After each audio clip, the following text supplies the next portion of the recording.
Good evening, good evening, good evening, guys. Hope that you can hear me well. I got the golden mic set up. We are doing well. Good evening. I know there's a 15-second delay, so give me a little thumbs up if you can hear me. Hello, Gianni.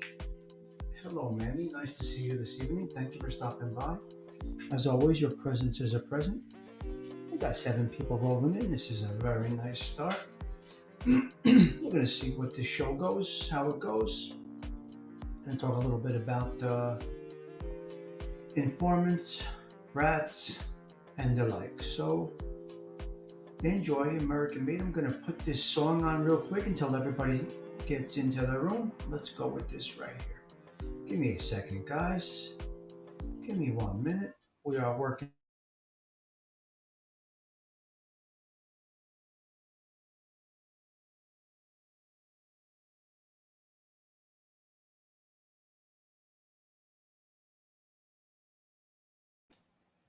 Well, I just wanted to throw that on. I mean, it's not, it goes with the topic a little bit. All right, hello guys. Let me put the camera on here. Let's see how this is working. Good evening, everybody. Good evening. Thank you for stopping by. American Made, incredible show tonight. Nice work, pal. I'm proud of you. You got things going. You broke your cherry twice. You broke your cherry on 2 occasions. Is that your first premiere, American Made? That was very nicely done. Yeah, that's definitely fitting. You talk too much. Shut up. You talk too much. I said you never shut up. I don't expect that many people to come in tonight. This isn't really an interesting topic, and it's not one that I typically do. Hello, PD Paisano. I don't do the mob genre. I don't typically talk about this stuff. It's not my thing. But once in a while, I'll dip into it if I feel it's necessary. Not that it's necessary. It's just the topic came to my head, and you guys know me. Hello, Bella. Hope that you're well. Thank you. Wow, 23 people already, just like that. I just came on. First one, American Made. God bless you, pal. Like I said, anything you need, don't hesitate to call me. You don't ever feel like you're stuck.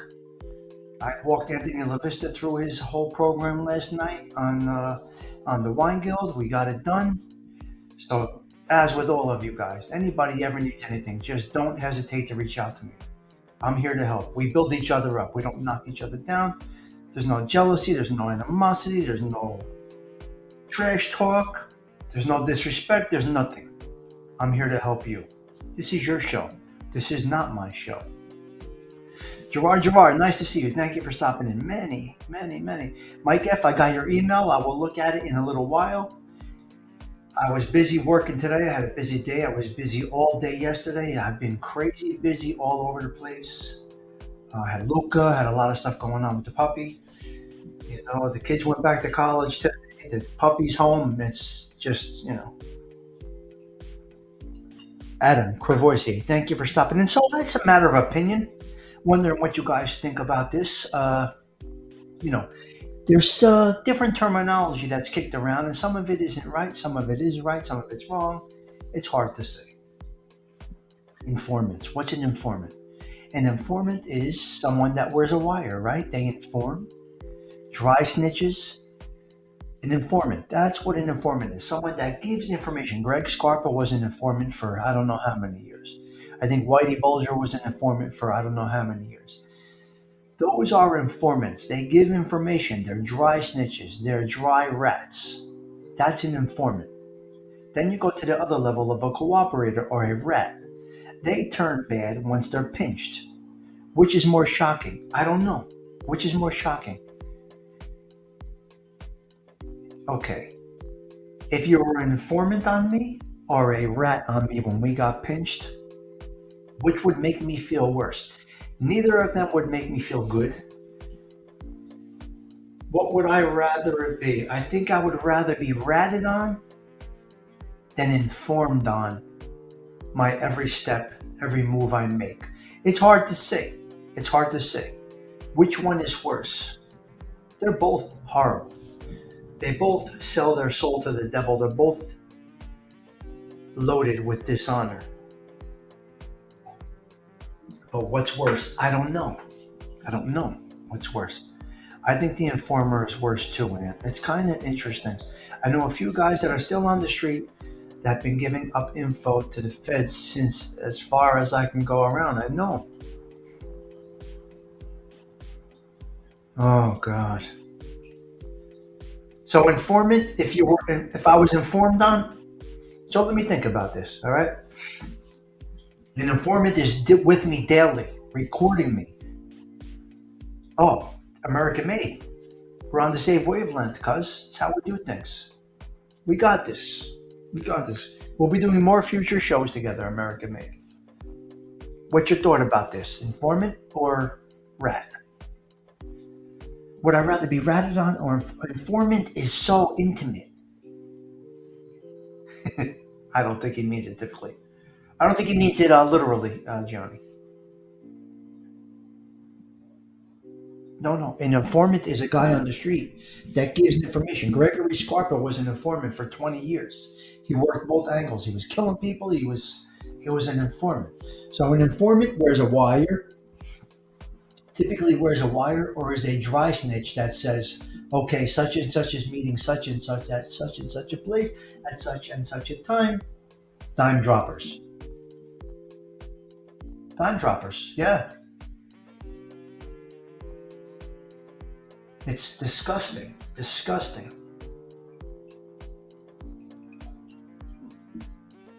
But what are you going to do? It's just the way it is. What do you guys think? This is a topic that came up. I am going to drop the link. I don't know if anybody is around. If they are, great. If not, no problem. We'd love to hear what people think about this. Back when it cost a dime, make a call. Yeah, there you go. Johnny, you're a naughty fan. Fuck Chaz. He's a douchebag. Today he had on. That was not a new show. He had Jimmy Calamandria on today, who was a rat, not an informant. He's a rat, not an informant. He's a cooperator. Cops, when talking among themselves, refer to informants. Yeah, they're rats. Now they got the fire alarm going off upstairs. Cool. Oh, they shut it. Yeah, cops, when talking amongst themselves, I'm sure, call them. They're all rats. They consider them all rats. I know. I love Bronx Tale. Yes. Hello, TT. Nice to see you. Thank you for stopping in. Haven't seen you in here in a bit. Nice to see you. Thank you for stopping by. Your presence is always a present. Are you still the underboss of this channel? Of course you are. It's my girl, TT. TT's the best. TT, drop any links that you would like to drop. What do you mean, no more rat talk? That's what the show is. We're talking about rats tonight. Joey Melrose, I gotta talk to you, cuz. Joey Melrose, I've been looking for you, pal. I mentioned you on so many shows. Joey Melrose is one of the reasons I'm still here with you guys. I got to be honest with you. Joey Melrose, we'll get back to the topic in a minute. You can prove a rat is a liar. You can't cross-examine a wire. Very good observation. Oh, yeah, I had to get off this morning. That show, I had to get off. I had an important meeting come up this morning. I had to get off. Joey Melrose. You guys can thank Joey Melrose and Patricia Daly for me being here. For anything that's going on with me, you could thank Joey Melrose and Patricia Daly. They are the reason I'm still here. They are the reason for Tommy Sticks channel. Joey Melrose was my second commenter. Patricia Daly was my first. Hello, Chris Trock. Thank you for stopping in. Yep. You guys can thank Joey Melrose and Patricia Daly for anything about Tommy Sticks. Thank you, guys. They gave me the confidence to do this, and here we are. Coming up on, I think, a year. TT, where are we at? 11 months? TT? Dindu, hello, sir. How are you? Dindu, I had a jet this morning. Man, I had a busy day, Dindu. I only caught the first 20 minutes of your show. The rest of the 3 hours that you did today, I couldn't stay. I had to go. My son got stuck at school. I had a mess today. Anyway, nothing, Dean. I would love your opinion on this. What you think about this? I need to change my glasses, guys. I'm sorry. 11 months. I'm coming up on a year, guys. Joey Melrose, are you still here? Joey Frakes, what's up, cuz? Nice to see you, pal. Nice to see you. All the originals are here. The town car is ready. Gerard, I was behind a town car yesterday, and I said, there you go. That's Gerard right there. The Wine Guild, ALV, has entered the building. He's going to castrate me right now. Hold on. What's up, my man? What are you talking about, castrate you? I got an ice cube in my wine. Yeah, oh, okay. All right. What's going on, my man? How are you? I'm doing okay. What do you think about this, man? What do you think about this topic? I wanted to give you my opinion on this. I think that this is how I look at it. The informant is akin to being, for example, if you're a spy for the Russians, right? You're there every day. You're feeding that information to the enemy, basically. Whereas the traditional rat is more just somebody who gets put up against the wall and has no choice, especially with RICO statutes, right? If you're looking at 30 years or something or a lifetime, you're apt to do something that normally you wouldn't do. So they're kind of made to be a rat, right? They're made to be a rat because of the situation. Whereas the informant is somebody that's biding their time and they're doing what's in their best interest and sacrificing everybody else. Like that. That's how I see it. So selfish all along. Yes. Right. Wow. It's crazy. So there is a big difference. I think there is. Yeah, I think there is. I would feel, we know each other well, you and I, right? And we know personal things about each other, blah, blah, blah. And, that stuff to be wired and recorded, that's brutal. Versus you and I robbing the bank and you testifying against me. It's totally two different things, right? Right. Because that's an everyday thing. I had to make that conscious decision to betray you. I know that I'm wearing that wire. I know that I'm taking down notes or I'm recording things. I'm doing it all long after. That's much worse. Hold on. Mo, you gotta shut YouTube and keep StreamYard open, cuz. Can you hear me, pal? Okay, Mo. What's up, boys? His yard came out beautiful. What's up, my man? How you doing out there? You got fire going in the desert? I'm out in the cabana with the fire pit going here. It's very fucking nice. Freezing and raining. Very nice. Did you hear Anthony's thoughts on that or no? No, I didn't. I was coming in. What'd he say? Yeah, go ahead. Real quick, I just said that I think the informant is worse because he's making this decision ahead of time and he's taking steps to betray you over time. He's not up against the wall like someone who's facing 30 years to life and then they're like, oh, my life's over, so I'm going to give out this information. Why is he informing if he's not facing anything? Oh, well, what about true, right? He might be facing something. Greg Scarpa wasn't. Wasn't. But what about I'm pretty Bolger? sure Like Bolger did it for years. Bolger did it for years, right? Bolger did it. Who? Bolger, Whitey Bolger. He did it for years. Yeah, but that's because he's going to jail for murder. Well, they're all eventually going to jail for murder if they're in that position.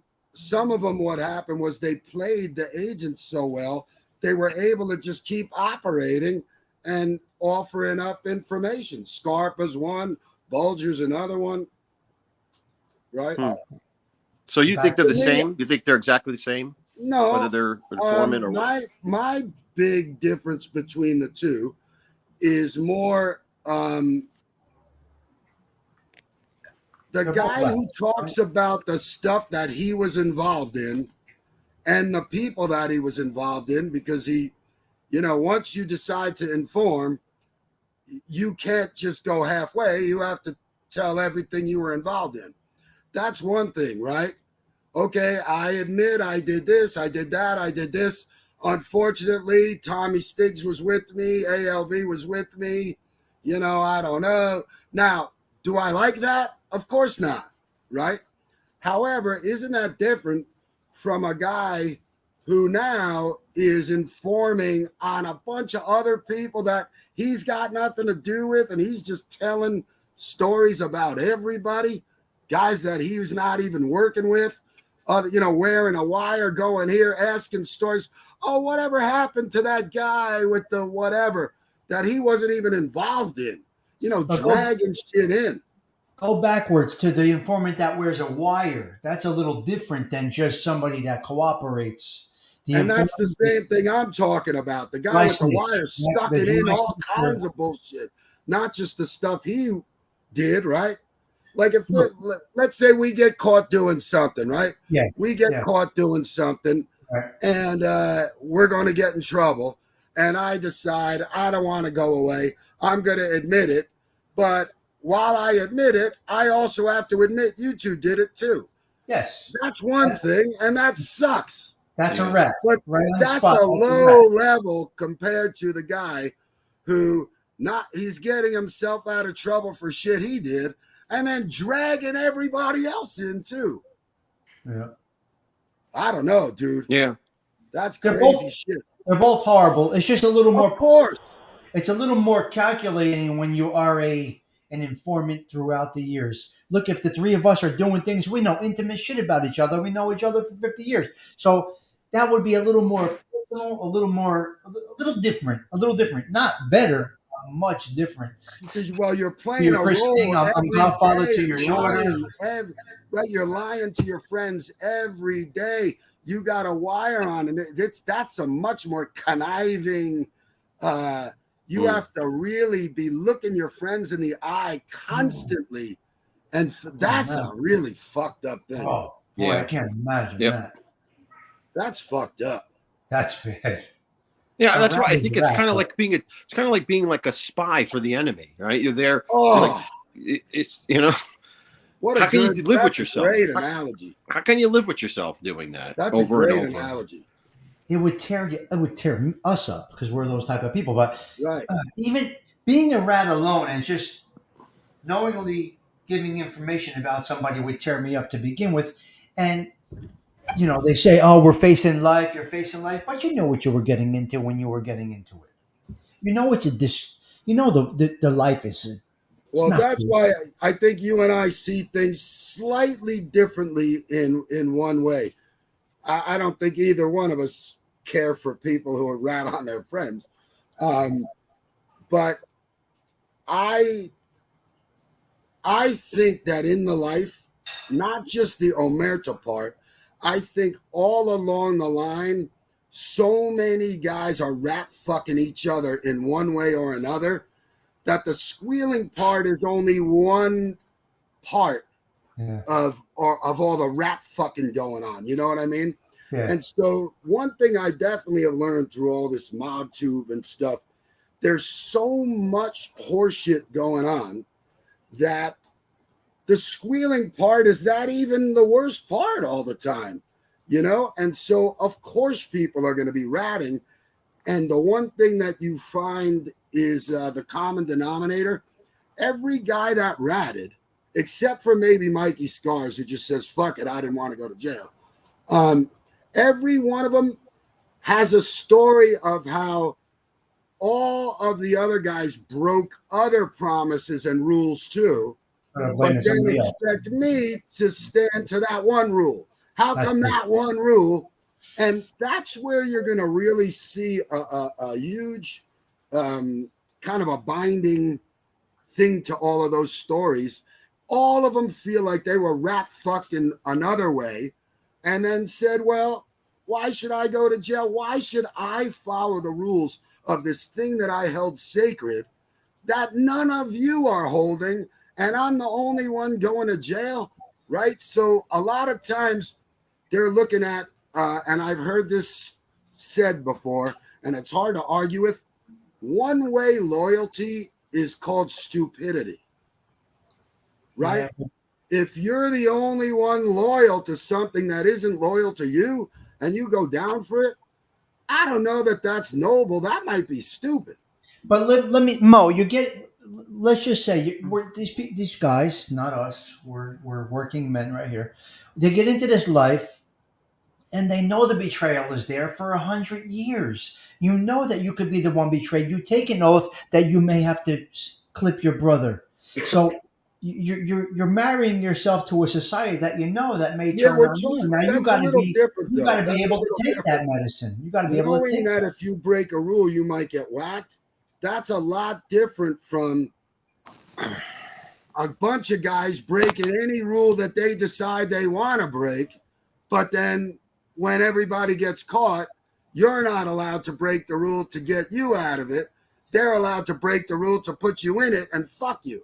That's what Yeah. I'm talking about. I'm talking about not. I'm not talking about following through with something that is a natural part of the life. Because when these guys are in those social club Stigs, you know it. We've had these conversations between us. Yes. We're promising things to each other all the way through. So every time that treachery happened, that was people that broke strict, specific promises that they sat with their friends and gave. Guys that they know their family, that they broke bread with. So I'm not defending them. I'm just saying if you see the common denominator, it's always, well, they fucked me and broke all these other rules. Why is this one rule the one that I need to follow when none of them are? So I think we need to, in order to have a full conversation, kind of explore both sides of that. I'm That's not why using that as their excuse and saying that that's cool. I'm saying that that's what I'm hearing over and over and over and over and over. And this is why we talk like this and have these type of conversations, and we get this stuff out because we're learning things every day. We're learning other thought process, all other thought process. You know, the way other people see things. And let me ask you a question: you're in different type of law, but say you're a lawyer or a criminal attorney. How do you defend these guys knowing what they are? Now, do you remove yourself from our cultural upbringing to never ever do something like that and just defend them? How does a Well, lawyer do this? yeah, I mean, as an attorney, how you look at it is your job is to you're retained by a specific individual. Your job is to get them the best deal possible. So you're looking out for them. So if I'm hired by one of these guys, you know, and they say, "Well, I'm a rat," I guess I could walk away from that if I want. I could say, "Look, I'm not gonna represent you. I don't want to be involved in that." I could do that. Or what I might do is say, "Here, I'll get you a plea agreement. This plea agreement might be more than you would do more time than you'd have to if you didn't have to rat if you had to rat. So if you rat it, you're going to get this. If you don't rat, we'll get this. We'll put up a big enough defense so that they have to give you something off of it. You know, there's different ways to deal with it, but you could always walk away. You don't have to represent them. Do you think how much of it makes you? How much of you feel like you took this specific oath and that everyone deserves a legal defense? Yeah, I mean, well, right, because the other thing is everybody, there's so many attorneys, they're going to get somebody to defend them. But Sure. yeah, but the idea is you're supposed to give your job is to give them, and you took an oath that you're to give them the best situation, the best defense for them, for their situation. So, God. Yeah, so you took the oath to your job, they took an oath to their life. Right. Oh boy, that's a tough one. But in your brain, you're like this too. I mean, and like decisions like that are kind of why I got out of criminal law to begin with. I was only in it for a short period of time. I did not like it at all. I did not like the fact that I was defending drug dealers. I didn't like it. It's not something that I was okay with. Yeah. It's interesting. It really is interesting because there's so many different variables involved in this. Mikey Scars went bad apparently because he could do the time. He didn't go bad because of the time. He went bad because he got shelved apparently. And if anybody in that game, in that genre is going to survive, it's going to be him because of his sincerity and his is it remorse? Is that the right word?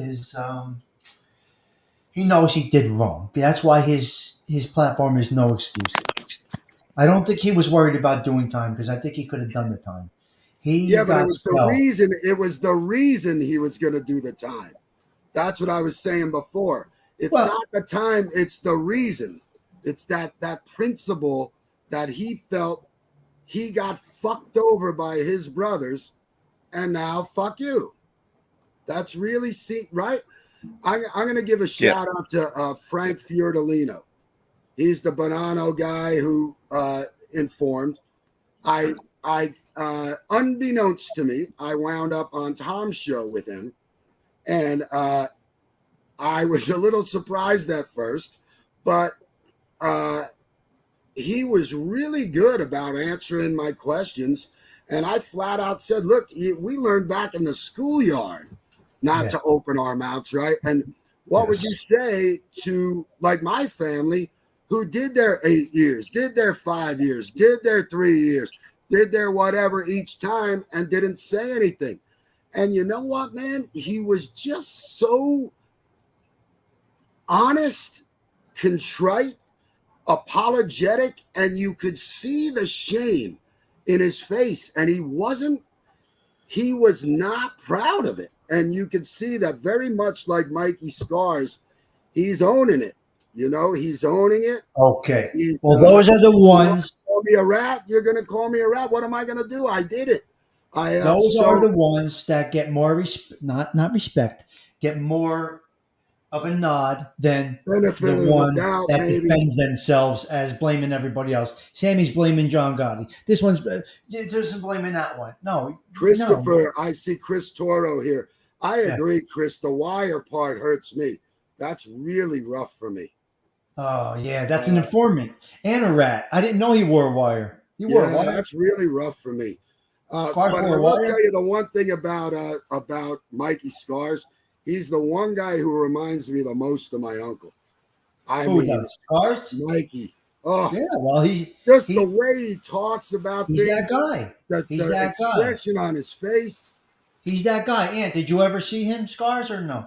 No, I've never seen him. No. Now I gotta tell you something, guys. I'm out of that genre. I don't watch any of it anymore. The only show that's anywhere near to it that I tune into is Angel. But other than that, I gotta say, I don't tune into. So I don't know what's going on in that mob tube world. I don't know what's going on there. I know Fidelino was involved in some of the shows. Apparently, I don't know, but I'm going at this raw dog tonight. I just took a shot with this because it came to my brain today, and I don't know why. Johnny, let me, Johnny. I don't know about that.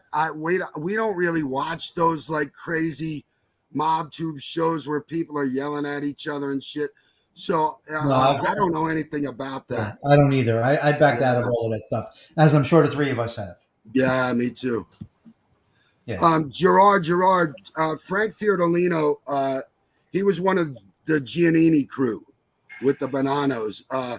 Similarly to Stiggs, he kind of got fucked over by his uncle, and he wound up going bad. Who? I said, similarly to you, he had an issue with his uncle. Right. And, you know. I don't typically talk about my stuff, but my uncle was basically going to clip me in the social club. It was going to happen, right? Yeah, I thought I was getting put down right there in front of 20 guys in the club, right? Because he was putting a skim that he was doing on me. And I literally thought I was getting clipped in the social club and was ready to take that. Fast forward, I go inside. Now, people don't know the inner workings, the nuts and bolts. Oh, you're such and such's nephew. You know, give him an extra piece of chicken. You know what I mean? Right. You know. They don't know the nuts and bolts. You follow me? Yeah. I tell you, here's where I think Stiggy and I stray a little bit apart. And I stick up for him about this every time because we're in hugely different boats here. And maybe Anthony could give a little bit of insight here. Look, Stiggs got ratted on from a childhood friend. So to think that he's ever going to like a rat is just stupid, right? It's crazy. Yeah. You know, Sure. Now, I'm never going to say I like the rat. I like of course I don't. But when it comes to some of these types of shows, I do appreciate the amount of information that they bring and that they can give, because a guy like me, I got a million stories for you, but guess what? Sure. I can't tell most of them.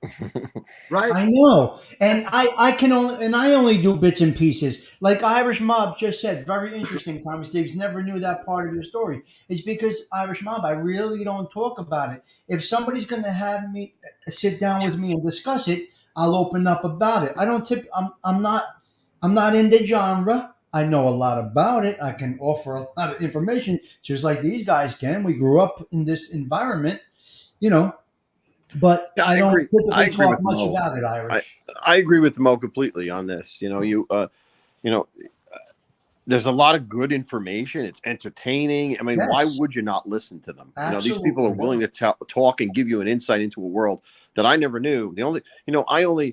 You guys were a lot closer to it than I ever was. I just heard about it, and I heard about it through the police side. That was the only time I've ever heard about it. I didn't have any family members in there Okay, involved in but that. Ian, you saw the vibe in the And I town. saw it. Yeah, right. But I agree. Like these rats, why not take advantage of it and listen to what they're saying? It's entertaining. I want to hear what's going on in that life. It's an interesting concept. Taylor As long Coat, as they're not douchebaggery about it and say, Yeah. John Gotti's a douchebag. He's the reason tell your story without Yeah, that's knocking right. somebody else down. Right. How about that? Build yourself up without knocking somebody else down. Maybe you'll get it. It's exactly what Mikey Scars is doing. Taylor Coat, I'm going to talk about that a little bit. I think you and I spoke on a chat somewhere a long time ago about Bobby Manna. My uncle Pete, Hoboken Pete LaBuddy, you can look it up wherever the hell you want, works directly for Bobby Manna. He's in FBI testimony that he was at Casella's during the talking about the plot to kill Gotti. So if anybody's speaking from a little bit of knowledge, at least it's me. Let me ask you. Taylor, there's no way Bobby Manna should have ever been let out of prison. I got news for you. I know a dozen people personally. If Bobby Manna snapped his finger and said, do this now, they would jump at it. And I'll tell you another thing. He's such a tough guy. I'm not sure he's looking to get out. You know what I mean? But, my uncle was still blowing shit up in his 70s. All right, let me Mo, I'm going to ask you a personal question. Yeah. Do you think your uncle knew what he was walking into that night? Which one? The one that got clipped. Oh, I'm talking about my other Uncle Pete. I know exactly what you're talking about. Uncle Chicky in 1998. Do you think he knew he was going to get clipped that day? No. Not at all. I think he had a big ego. I think he was a tough guy. And I think here's what happened. I'm going to, in a nutshell, and this is why, Stiggs, I talk about the treachery, because the truth is my uncle didn't deserve he got fucked over is what happened. Guys, if any of you think that all these rules that all these guys talk about are really 100% true, you're crazy. God, no. Here's what it happens. No way. 100%. He who brings the fattest envelope wins the fucking sit-down. There you go. You got it. You're right. Enough bullshit, right? Yeah. So what basically happened was my uncle was owed a lot of money, fair and square. Another guy who brings fat envelopes didn't feel like paying. The boss asked my uncle to maybe look the other way, and he said, fuck you, pay me. Yep, and he's supposed to. That's it, and that's what happened. And he got paid with a 22 behind the ear. Now that was on the Belleville Turnpike?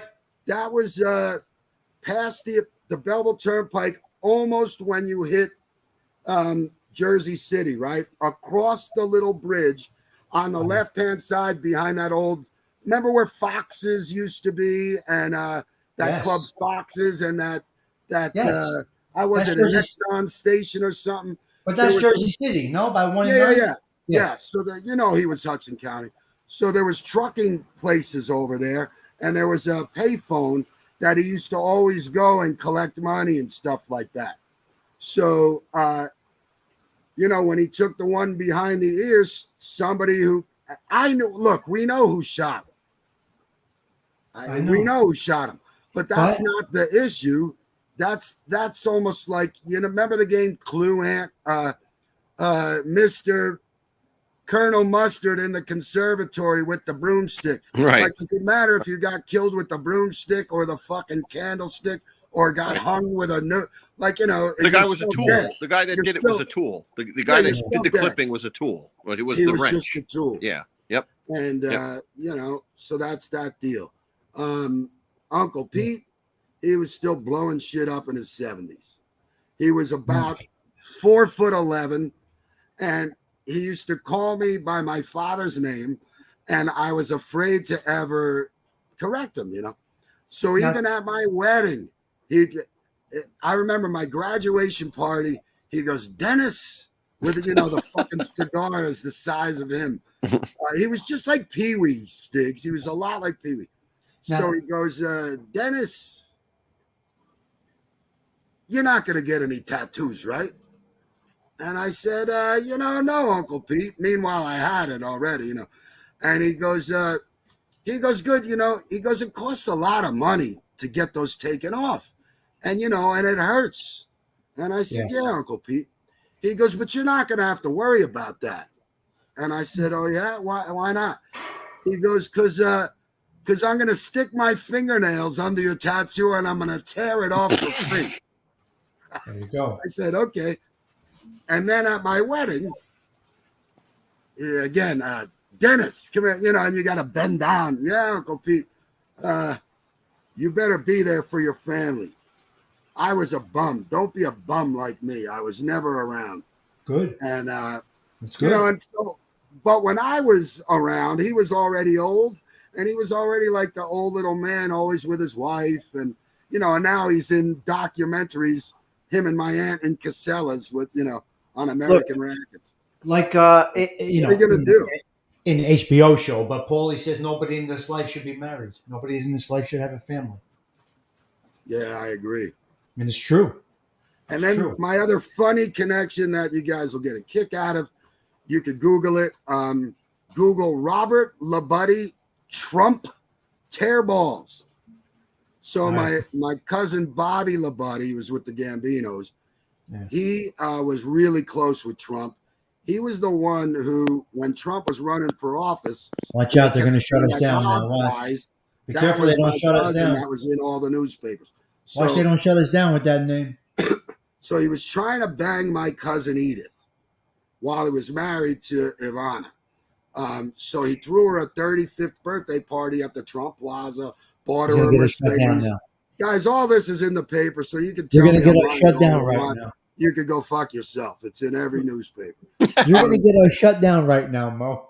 So, no, it's in the news. This is all It true. doesn't matter. They don't. It's crazy. You'd be surprised. And so he told Trump to stay away from Edith. Stop saying the name. While he was in the helicopter. Okay. He told the Orange Blunder while he was in the helicopter that if he goes near his daughter, he's going to tear his balls from his thighs. And he threw the party anyway, and he was right there with his wife, and I don't know, whatever. Also, he got Trump. This is all in all the papers. They got in trouble for two things. My cousin was the biggest loser in Atlantic City history. He owed Trump tons of money. What they did is, how when you go to AC, they give the whales luxury automobiles. Yeah, of course. To drive around. Keep them there. So he had a deal with him. My cousin was taking the luxury cars, selling them, and giving the money to pay back his debt. They got in trouble for that. And they got also in trouble for my cousin. And I'm not like this in any way, but he was racist and sexist. And when he went to gamble, the dealer or, whatever you call the person at the blackjack table, it had to be a male and they had to be white. And so the casino actually got lost court case over that also. Let me ask you a question. But just to let you know, I didn't know him since I was young. My part of the family didn't really deal with him much. My Uncle Chicky was my closest uncle. Every expensive gift I ever got at Christmas was from him. My You were uncle Pete was you also guys were very all close. totally 100% shocked when that happened. 100%. Yeah, yeah. Well, I wasn't. My father was a little shocked. We were both in Vegas. First time I was ever in Vegas. I went and met my dad. He was working at some golf event. And Uncle Chick, when we got back to the hotel room, we called and we're talking on the phone, and he got on and said how proud of me he was that I drove to Vegas just to spend 21 hours with my dad and then drive back. Yeah. And he's like, "Oh, I'm so proud of you," blah blah blah. And then I get home and my mother calls crying. I had to call my dad and get him found on the golf course. So he was shocked only because he wasn't involved in as dangerous shit as he used to be. You don't know. You know what I mean? You don't know the depth of the everyday nuts and bolts. Yes, Christopher 100%. Toro. Yes, Chris, his father's brother. Yes. 100%. Yeah, Chris, But we're not going to know. The family's not going to know all the nuts and bolts that go on and all the scores. You know what goes on in a wise guy's day? Forget about it. It's insanity. It's insanity. Yeah, nobody. There's no one person that knows everything that I did either. My wife doesn't know. My wife doesn't know almost any. It's crazy because, then you go back to, did an informant testify about your uncle getting clipped eventually? Did it ever come out? Did any, no, that quiet because you know why, right? The West Side's tight. That's number one. The only reason I know anything is because my family grew up with a detective that is there and knows. But other than that. And that's why, I can't do anything. That's why they won't give me a name, because they know I'm going to go do something stupid. Other than that, no indication, nothing. Zero, right? And that's the way it's supposed to be. That leads back to informants or rats. That leads back to that. When my other cousin informant involved in that, which is, no rat. When my other cousin who came by, that was the one holding the book. Hold on. No rat ever came out about that case. Nothing. That's crazy.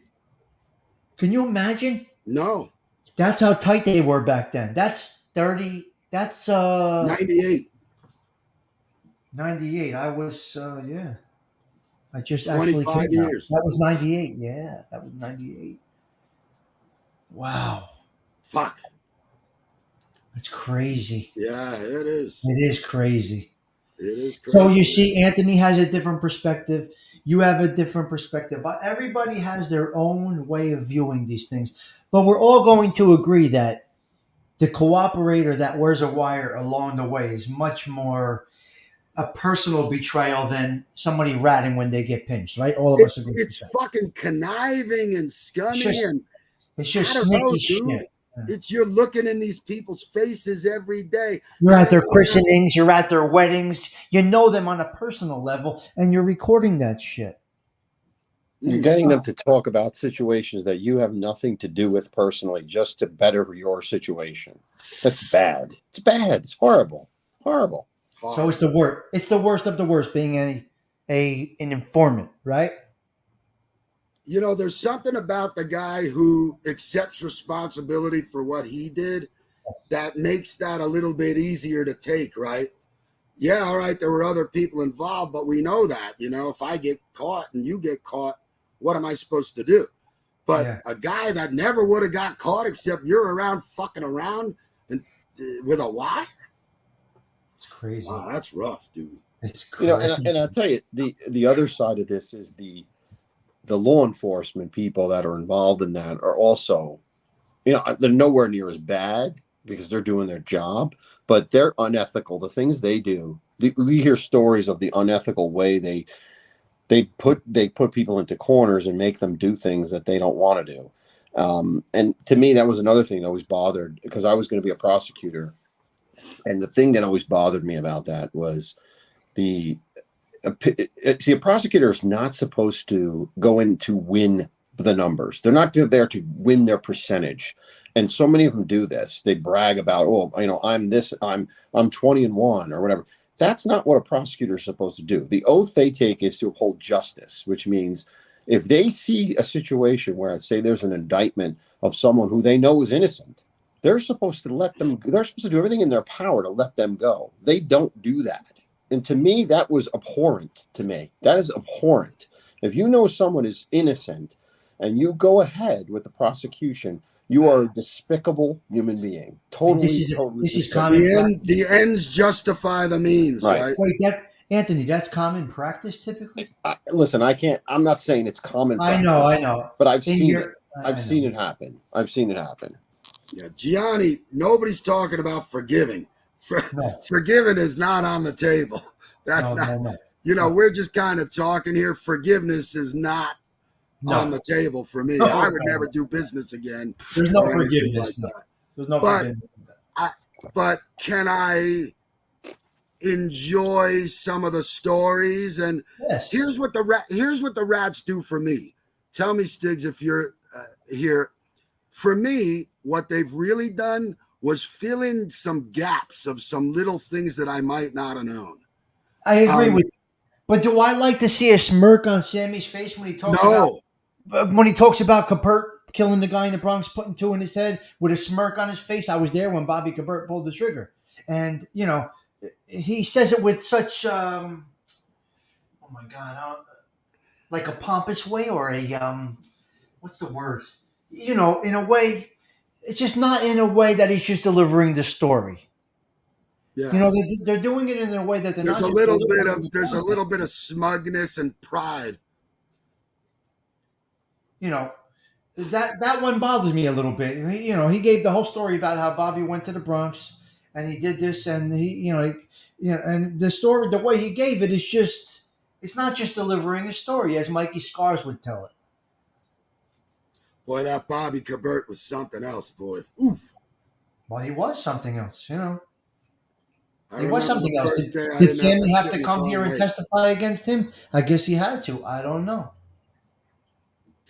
Well, once you sell your soul, they want more and more and more and more. Once they get you in. It's not that they want more, Ant. They want all. The deal that you have to make is all. Right. If they find anything you lied about, you do all the time. No matter who you ratted on, you do all the time. Yep. So they have to tell the truth. Now, there might be things that you forget. Like, I got news for you. If you want me to sit here and tell you everything I ever did wrong, there's no way I can remember. It's like every girl you ever get. Dude, there are weeks in Wildwood. How the hell would I possibly remember them all? Do you guys think eventually?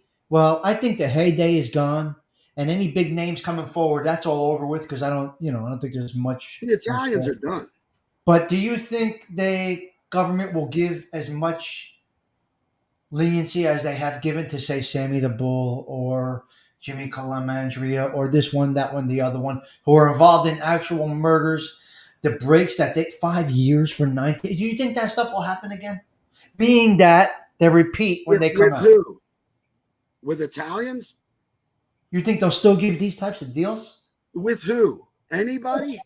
With anybody. There's not going to be another guy on Sammy's level, obviously, right? Not as much. I think it would be not as many with Italians.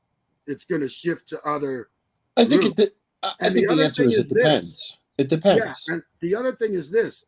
The people that aren't so out in the spotlight with all these crimes and murders, the feds are not going to have as much incentive to give them so many deals because it's not like they're out there. Everybody knows it's in your face. They're kind of sticking it to the feds every minute. In Time magazine, in movies, everybody, worshiping them. Yeah, that all is gone. That all is gone. And on the law aspect of it, no, Chris, no more killing. No, it's over. Can you see a judge giving somebody 5 years after 19 murders now today? No. That's over. Way. No way. No. That would be, they'll be crucified for doing something like that, and there's no way that's going to happen. No that way, many right? murders? No way. You know what? Let's talk something about Chris real quick. Christopher, says there's no more killing going on with the Italian mob in America anymore. That's right. It And shouldn't be. That's the smart thing. Pretty much right. Smart. Very but smart. Here, let's talk about this, guys. How many people do we know personally? Like, I mean, really personally, not just guys we, saw once in a while. How many people do we know that fit that description? Like 2023, the word shelved equals 1987 whacked. The world shelf is a beautiful thing right now. You'd rather right. How many people do we know that would have been on the wrong end of that? Hold on. Prince of the City, of course, is still active. 100%. Why would it not be active? Why would organized crime ever not be active? Active, yes. Way different. A different way of doing things, of course, but active until the end of time. The OC will be active. No, nobody's ever saying, nobody will ever say that it's not active. Why would it not be active? There's money to be made. There's greedy guys out there. There will always be active guys on the street. There's always a business. If there's a vice, there is an OC guy willing to take that vice and probably take the time to capitalize on that vice. Now, omit bodies. Now you got one step out of the way, bodies. Now you got to minimize it down to individual crimes instead of RICO. That's a tough one. RICO and conspiracy is very tough. Take a body out, you're getting 15 instead of life. But put a body in, you're getting life. And you're getting rats and you're getting cooperators. Well, but let's talk about that real quick. You just hit something right on the head. RICO is definitely what changed things, and everybody knows that. But when you really look at the rules, forget RICO way before, when you look at the rules that are set up in LCN as well as, most of these other places, they're designed to protect the boss. This is no secret. Those rules are designed to protect the boss and to have sacrificial lambs underneath them. I mean, that is what it is. But they're supposed to be sacrificial lambs. You go in knowing you're a sacrificial lamb. RICO changed all that, right? Changed everything. Now all of a sudden it's a whole different thing. Yeah. Now the rules that you had to protect the boss, now we got the rules to break your rules. Yes. So because conspiracy used to be a different thing. You're going to take out a crew, 3-4 guys, right? Mm-hmm. Now you take it to another level. How do you even prosecute? How do you even hold a case with RICO? It must be crazy. Can you imagine that defending a case with RICO? I don't know. That's tough. That's tough stuff. That's I gotta tell you, some of the RICO cases are the reason some of these fake mob tube people are out there and getting away with talking crazy shit, because in order to get the boss, you need to get the associates underneath and prove RICO, right? So what they'll do is they'll arrest people and say, oh yeah, he's an associate of this family, so that they can get him into that tree, when really,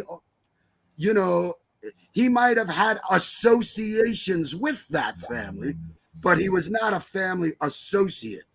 That's a big difference. Now we're talking about rats and informers. Take it to the street for a minute. In your opinions, understanding the structure in the charts, where would you rather be in the organizational chart? Up high or an associate on the street hustling? Where would you rather be? Me? Look, I got it. There are so many. Where would you rather be? What would you rather that whole? Think about it. Associates. Some of them, the only reason they really get associated is because they're big earners and they got big money and potential. So I would always rather be rich and not famous than either famous and not rich, or rich and famous. Right? Well, I'd rather have fuck you money and nobody know who I am. And what do you think? I think he's right. I mean, I mean, we all have our ego, right? We all think, well, look, if I was the boss, I could do it the right way, so I wouldn't get caught. I could arrange it so that I wouldn't get caught. But you're if you're the boss, you ultimately are the target. You have the bullseye on you, and you're going to have to deal with that. And if eventually you're going to get caught, eventually you're going to be brought down in this day and age. There's no way around it. An associate could go off, an associate could rat, an associate could, an associate could do anything to save their own hide. Really can't do But that. they can The boss, also you're the get boss. away with ever getting caught. Associates Yeah. do it. They're Right. most likely to not get caught, though. Well, yeah, See, you know. Christopher, you just hit it on the head. And one other day, Yep. I'll get a little more honest He's about right, myself. though. He's right, But though. Christopher, nowhere on the chart. That's the best. The best. That is. I can't tell you the fucking gymnastics I did to be involved, but not involved. And right here. and because Right of here. my uncle, if I didn't have my uncle, you can only do that if you have a family member that allows it.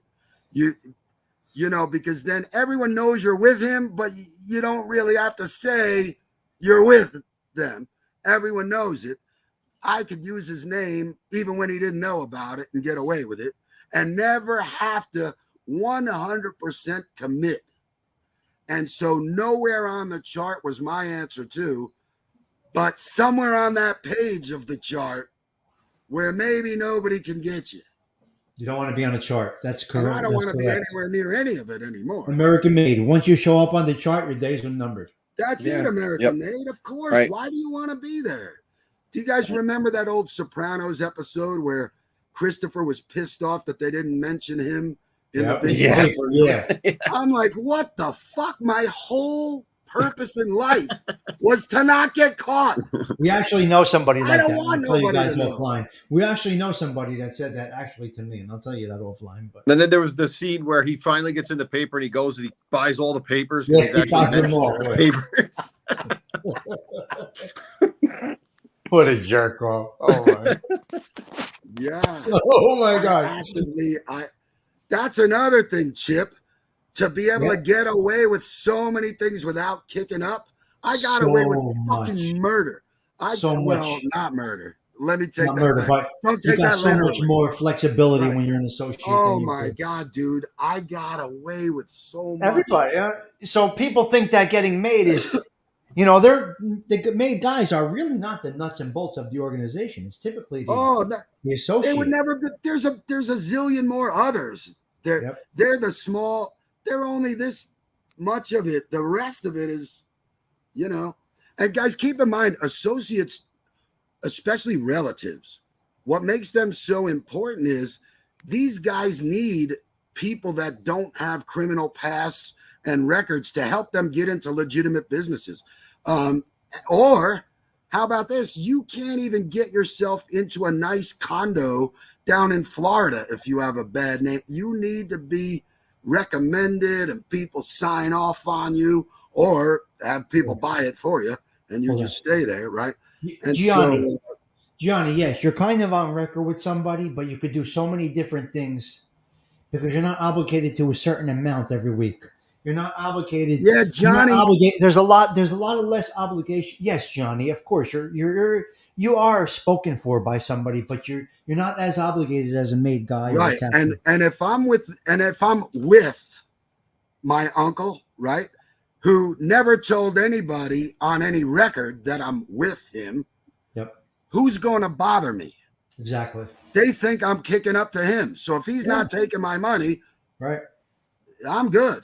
And I'll tell you, this is another thing that people often don't think about is that in the modern judicial system, one of the biggest weapons is not even RICO. One of the biggest weapons that the prosecution has is civil forfeiture laws.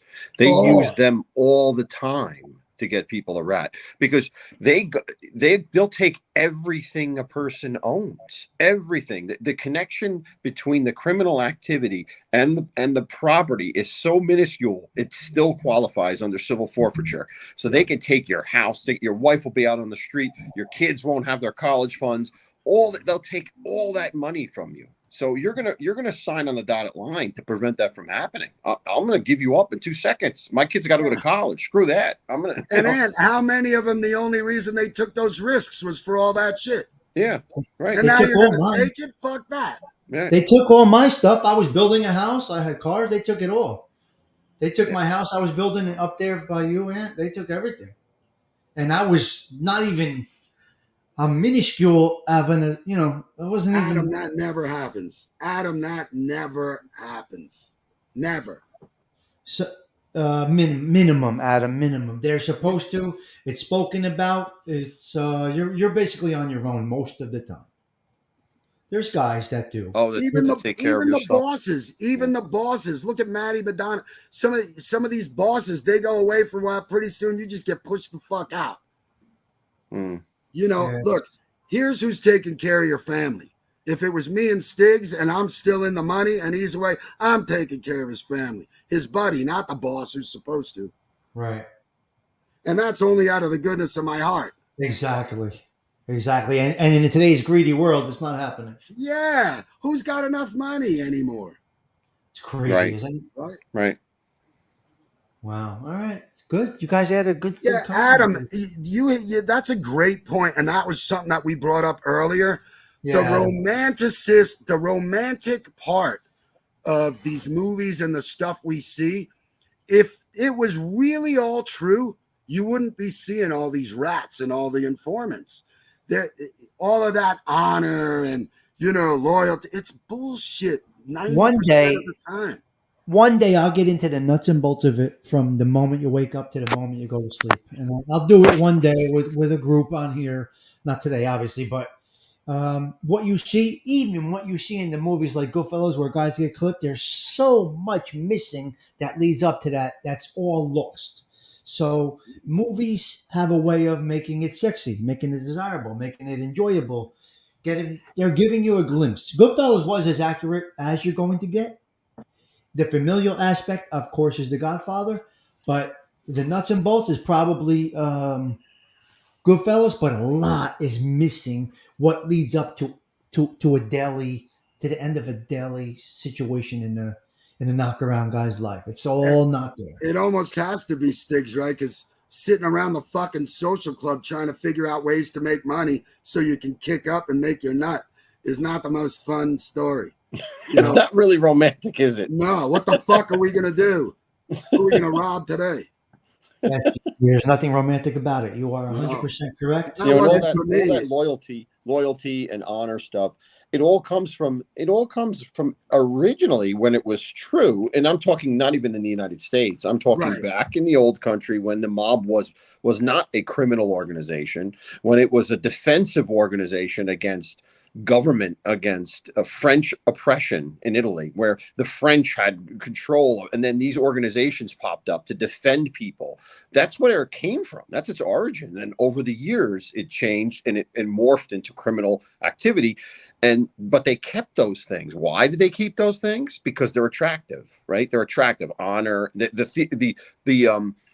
the theory or the romantic image of it. It's a positive. They take that along with them, and people buy into it. People go, oh yeah, I want to be part of that. I want to be. And it hasn't happened forever, right? I mean, So look, it's the same with the drugs. Look at the biggest crew right back with Gambino, Banana, when all those major players were involved and came up with the no drug rule. Well, how did they already amass their fucking fortunes? Right. Yeah. Right. So, now it was good for me, but not for you. So here's what I think. Full of So shit. the Cosa Nostra started as a protective mechanism for the Italian people against oppression, I guess, or discrimination, whatever you want to call it. Yeah. Right? Like It was- that. Now, Like it now started in Italy, in Sicily, our what do you call it? They brought it here as and then they came here. Right. as an organization taking care of each other, right? Watching out for each other, right?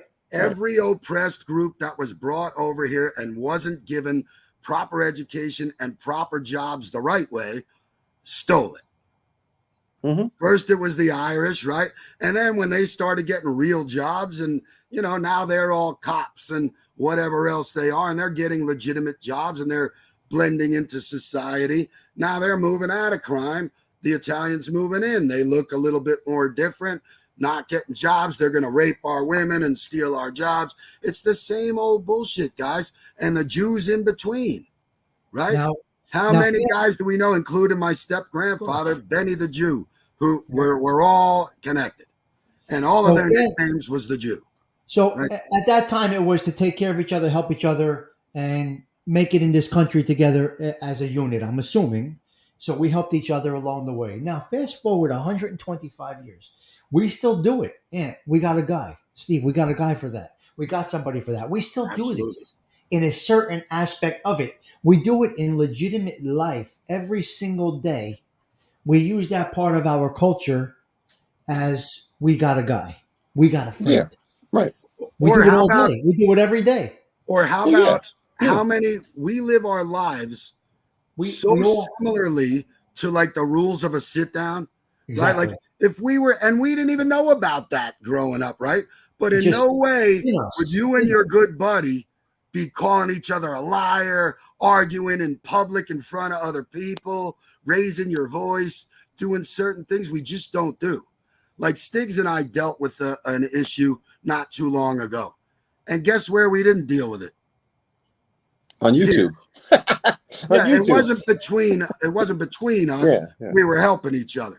But what we didn't do was blow this person up online, go do this, go do that. When we spoke, it was very friendly and professional and just, hey, how about a Yeah. favor? Can you Yeah, do yeah, this? Can So- you know? So we do kind of live like that, even though we We didn't do. know that those were the rules because it blended so much into our particular culture. It's our culture. So does it come natural to us, being that our forefathers, I guess you could say, brought that whole type of unionization I think our together? neighborhood had so much of it Oh, that of it just course. bled in. Of course. Well, it was a survival mechanism for the ethnicity, for the group. You know, we're going to help each. That's how we're going to survive. We're going to help each other. We're going to use other Italians. They're going to use me. I'm going to use them. We're going to survive. We're going to make it. That's where it comes from. And now we use it. And now I use it because I trust the people. Like, I'm tired of getting screwed, so I'm going to call Dave from my air conditioning because I know he's not going to screw me. I'm not looking for him to give me a bargain. I tell him this all the time: charge me what you would charge other people. I want you to make money. I want you to make. All I want to make sure for me is that I don't get screwed. That's why I want you to come. Oh, you and do need my a new air conditioner. You need a whole new unit, sir. That's why we always say we got a guy. We got a guy for that. Call somebody. You know, that's what we do. It's what we do, and we're very passionate about that. I got to tell you, today, my son got stuck at school. His key is broken, right? In his car. His key is broken. He has no spare key. The computer's damaged. The dealer tells him, okay, you got to get it towed here. We got a guy coming Friday. Who do I call, Mo? What's that? For the key, who do I call? Oh, Gil's guy? I call Gil. Yeah. My And old I say, brother-in-law. Gil, blah, blah, blah. He gets on the phone with my son, beep, beep, beep. $180 later, my son has a key. That's the point. We always have somebody to reach out to look out. Now, take this into what our topic is now. Now, we do all of this stuff together. We're all paisans. We're all friends. Somebody wears a wire. Holy fuck. What the fuck, man? What the fuck? All of this stuff we did, we got betrayal from within. That might be worth taking the extra years to whack you. It might. It makes my stomach. You see where I go with it? Angry. We had a beautiful talk about the culture and all of this and how we're so tight, and then we got a guy wearing a wire. But that's why I stick up for you when everybody goes, enough with these rats and blah, blah, blah.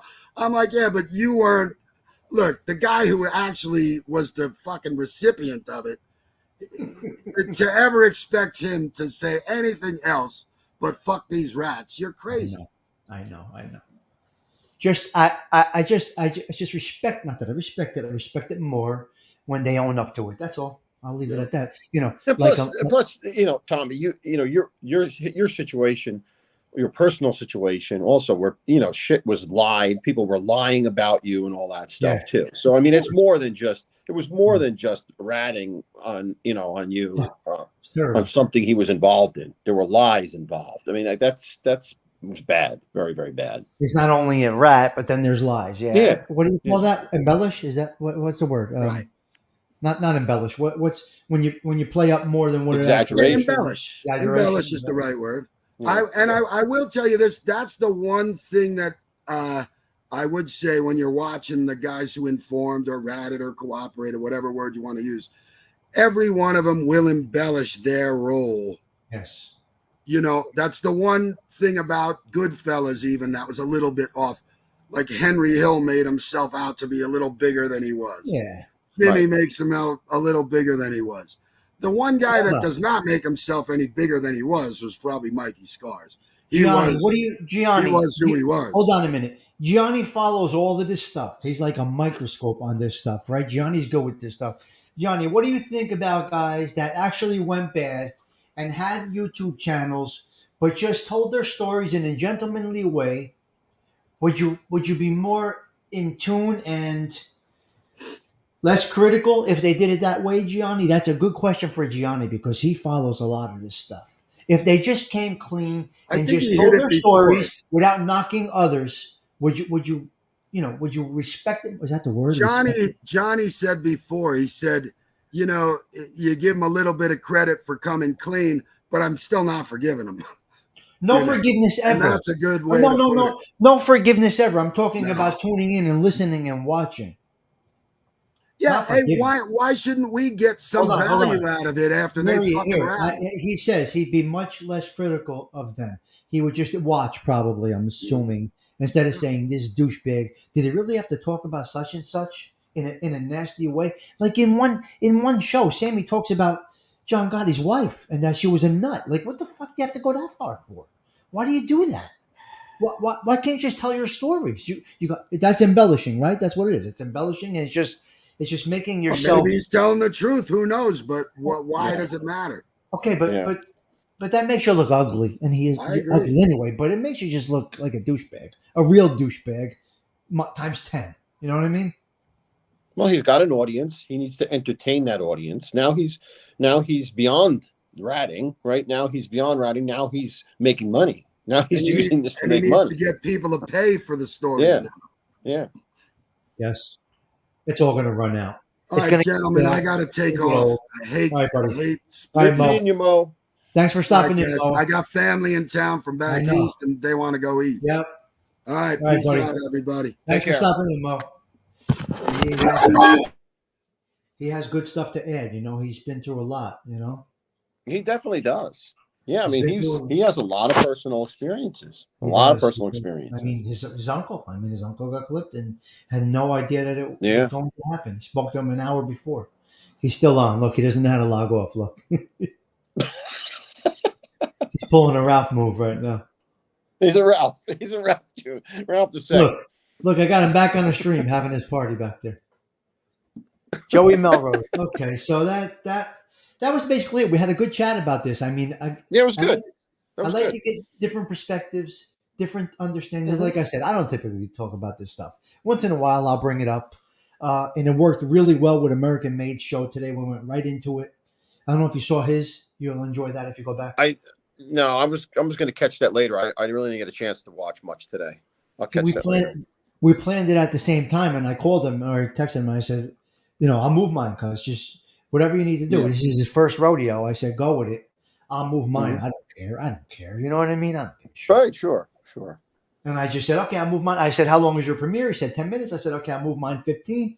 It beautifully ran into this. So check that out when you get a chance. I will. It was good. Joey Melrose. So they all have good things to add. Everybody has a different perspective, but everybody can agree. They're both horrible individuals, a rat and an informant.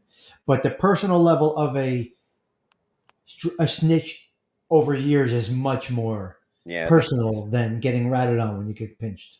I think everybody kind of agrees with that. You just put yourself in that position and you think about it. Think about what that person has to do over time. They're constantly portraying you. They're portraying you on a go forward basis. They're always there. They're recording you. They're getting you to bring forth stuff that they're not personally involved in. I mean, like there was, you see that in The Sopranos too. Like there was that, I forget, one of the captains was wearing a wire and he's asking questions about, remember that thing that happened there? And, it's a perfect example of it. How can you do that? How can you go out of your way to on and on to just pull all that information from people that are supposed to be your buddies, supposed to be your family, and you're doing that? Oh my God, it's tough. Crazy. It's tough stuff. So the best thing to do is be legit. Yeah, exactly. Not be involved. That's the best thing. God almighty, it's terrible, man. It is. It really is. All right. Well, I was happy to jump on, happy to chat a little bit. Yes. And, Thank you for stopping in there. Appreciate We'll talk again. Yeah. Appreciate you, pal. Good night. Bye. Yeah, that was good. That was good. That was excellent. I'm going to take a break. I'm going to go get some water. I am coming back. Don't leave me, guys. I'm going to play a great song right here. Give me a second, and I will stay around for a little bit longer. Hold on one second.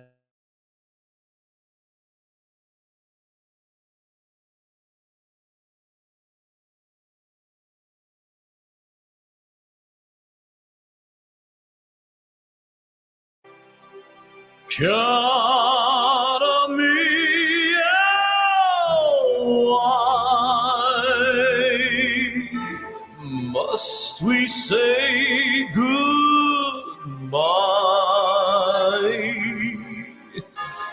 each time we part?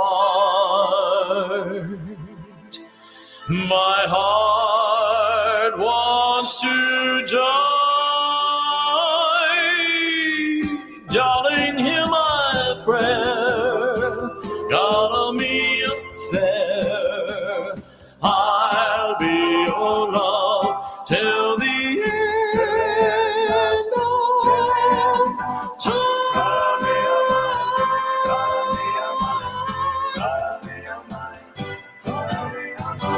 Gotta be why must we say goodbye each time we part? My heart wants to die. Darling, hear my prayer. Gotta be fair. I'll be your love till the end of time.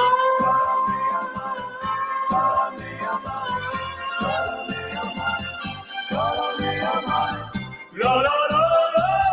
Oh, oh.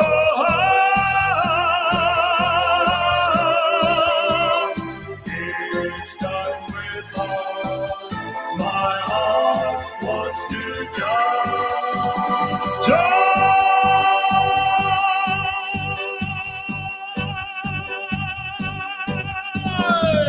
Darling, hear my prayer. Gotta be fair. I'll be your love till the end of time.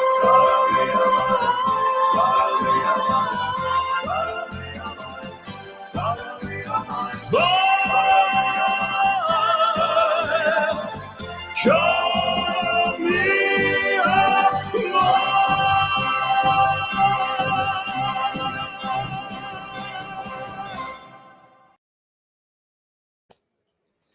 He really is. He is absolutely incredible, man. He hits that note. Christopher Toro, isn't it crazy? It is definitely the scene. Isn't it the scene? What scene is that in Gotti? JJ Fedora. That's too bad. Okay, so guys, I'm sorry I missed some of the chat. Dean, are you here? I'm not sure if you were here. I would love to have your opinion on this. And American Made, if you want to jump in for a quick minute, it's totally up to you. But I would love you don't really give an opinion on this. I would just love to know what your thoughts are from someone that is researching this stuff. You know, it's always nice to hear from you guys. It's always nice to hear from my listeners, from my followers. I can't imagine how many subs I'm jumping daily. I got to be honest with you. If I go in here right now, it's insanity. Where is everybody coming from, and why are they coming here? I'm just a guy that talks. 28. I got like 15 today. I got like 15 new subscribers in one day. I don't get it. I'm just doing okay, Mike F. What time is football coming on? A lot of singers have trouble with the high notes, and he's fantastic. Yes, see no evil. We're all dear friends, guys. And most of the guys that you see on my panel, I know. I know these guys since childhood.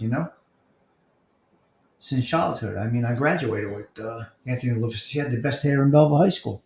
He had that John Travolta hair in Belleville High School. He was that guy. You're not just a guy that talks. You're Tommy fucking Stiggs. All right. I am me. I'm just me. So, okay, Johnny, I'll own that. I will be Tommy Sticks. Really, I can't see without these glasses on, guys. And it's not a Gavone thing. It's a vision thing. I apologize, but these I have to wear these. Dindu has left the building. Dindu, you're gone. So yeah, so that was my thoughts tonight. I was just kicking it around. What you guys thought on the difference of an informant or or a rat. Gee, it's a long one, but it was a good show. We had some good talks on here tonight, Gina. We had good guests on here. Well, they have an understanding. We got different perspectives of it. One person that was, a victim of, that's a horrible word, ratted on. One person that was deeply connected to the life, and one person that was a defense attorney. So what you're going to get here is just great, real stuff. No garbage, no nonsense, no playing games. I don't even need these things behind me. I just put them there and I just talk. So I come on here. Thank you. Thank you for PD Paisano. Thank you all for stopping by. We do keep it real here. I have a lot more to add on this topic. I don't typically do this topic. I just don't do it. I'd rather give you some real life stuff. I don't get into too much of my history or any of the history in that life, but I could give good perspectives, give you good insight, and some decent opinions. Hold on, I got my paisan over here. My main man, Kujin. What's up, cuz? What are you doing? I just really need your opinion on that. What your thoughts are on the differences from your heart of a cooperator who wears a wire on your everyday life of things that you're doing together versus somebody that rats on you when you get pinched. What's your take on those two variables there? I mean, just the same thing everybody was saying. A rat's a rat, but I mean, when you start pecking and digging and tearing at the soul of everyday life, that's what happened in my story, but that's disgusting. So, I mean, just throw up. Just much worse because it's so personal. Yes. They know like when It's your all that. birthday I is. mean, you're doing everything with the guy, Stiggs. I mean, you're living life with him. You're trusting him with everything. Listen to me. I need about an hour to explain that. This, of course. But I mean, it just rips your soul out when you find out. Listen, it just rips your soul out. One night we'll do an in-depth show with you and I getting into the nuts and bolts of this. We'll do it together, and we'll, if you want to, we'll dig down deep and we'll get into it. It's a good topic, especially if it's touched you. You've experienced it. I mean, I'm just saying the people that have, because another thing, the movies. I mean, are you kidding me? The movies are nothing. 90% of these people go by the movies and what they see on TV. I mean, it's yes. Listen to me, people. A lot of things you see, you can walk away from it. You can do whatever you want with it. I mean, it's just that guy, when you walk away from it nowadays or in the last 20, 30 years, they don't care. He's got his hand out saying goodbye and the other hand's wide open taking your money and everything. These people don't understand that. Well, thank you. Your treasure's coming my way. You have a great life. As long as you leave, you're good. And people that don't, but this is stuff that. Go ahead. No, go ahead. You're good. Okay. No, I mean, this is what these people don't understand. What's good though is that someone like you and I can give a little bit of an insight on it. Not that we are we're not top wise guys, but we can give a little of Right. experience and clarity because we're not celebrities, we're regular guys. So when regular guys speak, it gets to the soul more than someone like a Sammy or a Mikey does, right? Right. And another thing too, Tommy and the viewers, a man could be talking about just about anything. I mean, it don't have to be mob genre, mob related, or you know, this could happen to any kind of a man or a woman out there. Somebody just, violates you that way. Oh, I mean, it's crazy. I mean, I could go two different directions with this. sure, sure. So, Betrayal comes in many ways, not just in organized crime. It's just everything. Yeah. right, right, On the right. I mean, job, it's still the same effect. in your Right, family. right. Yeah. So the way, On the job, that's a big one. let me ask you a question. So the way, you're a union guy. My whole family's union people. Go So ahead. Yeah. the way ALV was explaining it, how culturally it started for us was because we were oppressed. I guess you can say it's a hard word. We don't dwell on it, and we don't look for anything from it. But we start this whole thing, this connection thing started because of oppression. I guess when our forefathers came here, right? Now we took it to the next level. That does fast forward into today's world, right? Getting your friend a Yes. job, getting your son's cousin, somebody needs a job, somebody needs something fixed. We do use that cultural aspect in everyday life. Is that correct? Yeah. It. Well, as far as Getting things done, now, needing a favor, doing this, doing that. You might not yes, realize it yes. because it comes so natural to us, Dean. You know what? Yeah, that's a yes and no in a lot of ways too, Stiggs. I mean, a lot of things have changed. You know, it's different nowadays. I mean, okay, for one example, let's talk about the workplace. You just hit on it, unions and Yeah. this and that. Everything is different.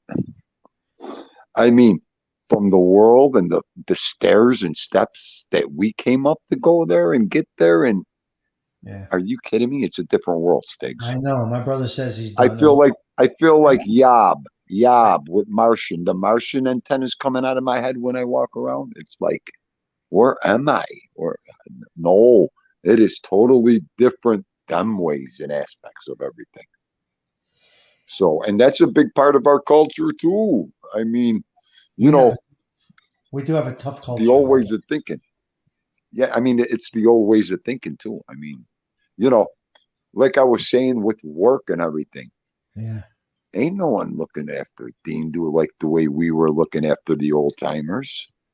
Yeah. Stiggs, there ain't those gatherings and groups and friends anymore that look out for you. I mean, everybody's on their own nowadays. Yeah. It's tough out there. Yeah, Especially when you think that was the way it was supposed to be. but we'll still help that kid that has no direction and wants to get into the union. We'll still help that kid. You know what I mean? But when you got a kid from Absolutely. I Chicago mean, that's working our on a heart. job in North Jersey, that whole thing is gone. Oh, absolutely. Yeah, absolutely. Right. Right. But if you're with a Right. I crew of mean, guys on your job and you're the foreman and you got 7 laborers from your city, you feel it. Then you got a kid from not there, from over there, you lose that whole. The system gets broken a little bit, and that whole it camaraderie gets lost. it does, except for when the guy or the lady's just like us. Oh, there's going to be some. You Yeah.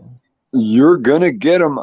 Dean Du got him over his last 38 years, and especially over the last 10 years.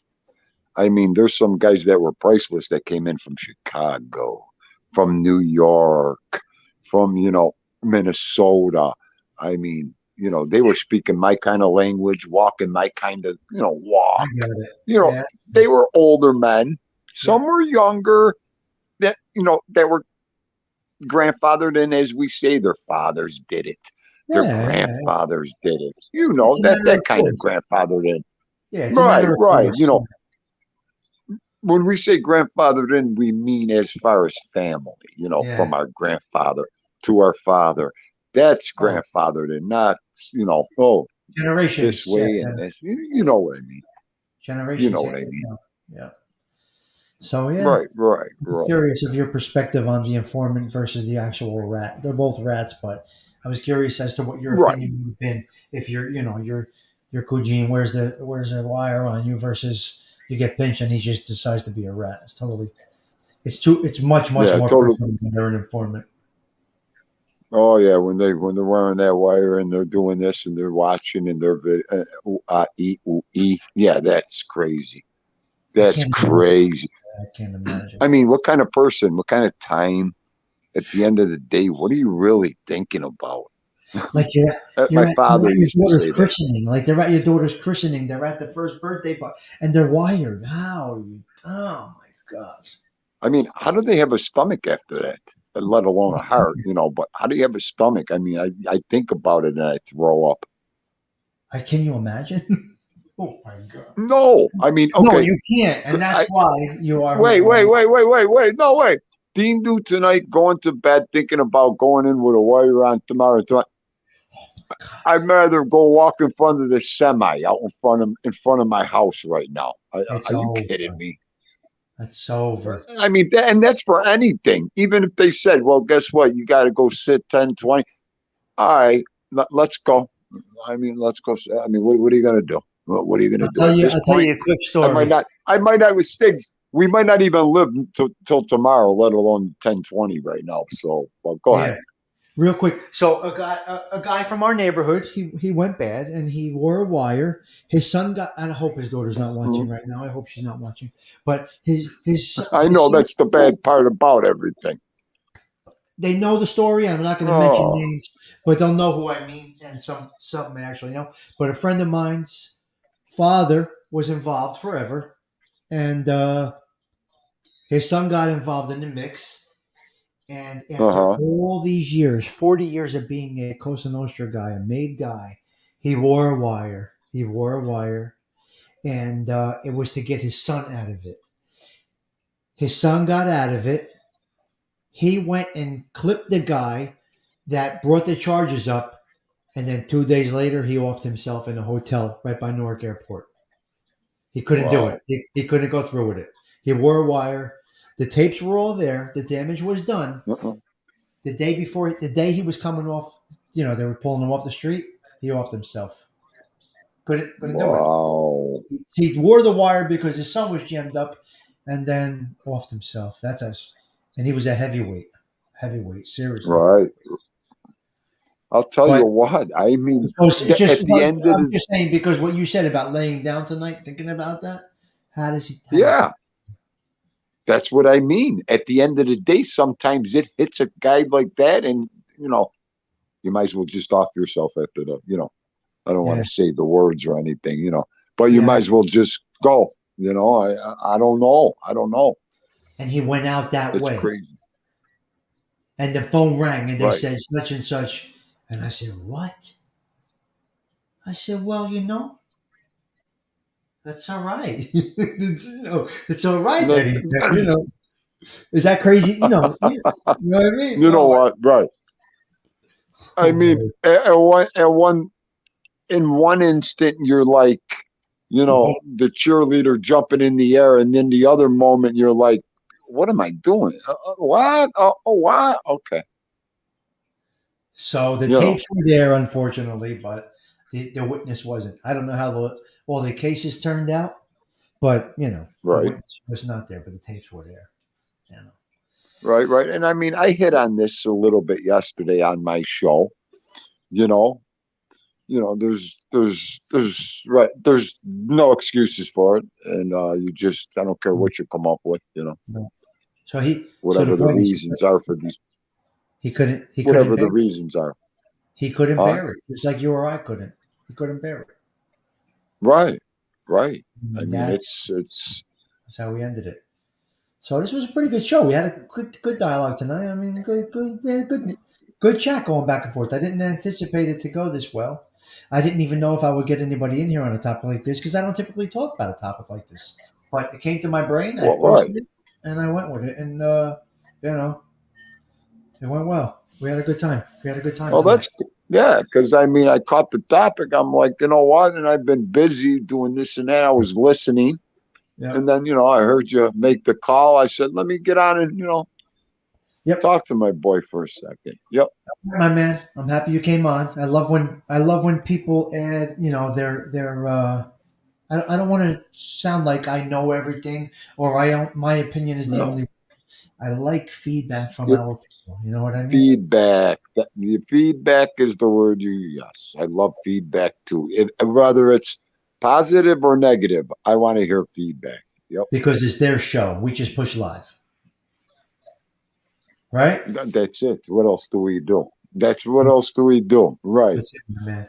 All right, buddy. Thank you for stopping in. Buddy. Appreciate you, pal. You got it. I'll see you tomorrow. Ciao. Bye. That was nice. That was nice to have Thien Du pop in. I like to get these opinions. SBK would have been a good guest to have on tonight. He must be jammed up. I did not call him. I should have called SBK. But we'll do another one. SBK and I have a great show to do. You're going to enjoy that. Like I said, I'm not a mob talk channel. It's not my thing. But as you saw tonight with my guests, we do have some serious history of it and do have some serious nuts and bolts stories that we can give you. We just choose not to go that route. We just try to be humble about it and deliver a different type of content. I don't know. Can I do well with this? I probably can take my channel to a whole new level. But I like to keep it general, just a general topic show and do it the way that I've been doing it. And it's growing this way. So I got some people in here tonight that have not been in. Joey Melrose, I don't know if you're still here. Patricia Daly, I don't know if you're still here. If you guys are still here, give a thumbs up. Patricia may not know how to give a thumbs up, but Patricia, if you're here, and Joey Melrose, if you're here, because I have mentioned Joey Melrose a few times over and over. He can't catch the morning shows. I started this out as a night show, not as a morning show. I was only a night show in the beginning. And I will check the dating for my first show. I got to be coming up on a year. I'm not sure. I got to be coming up on a year. And this was great, Stiggs. I meant that sincerely. It's real. PD Paisano, thank you so much.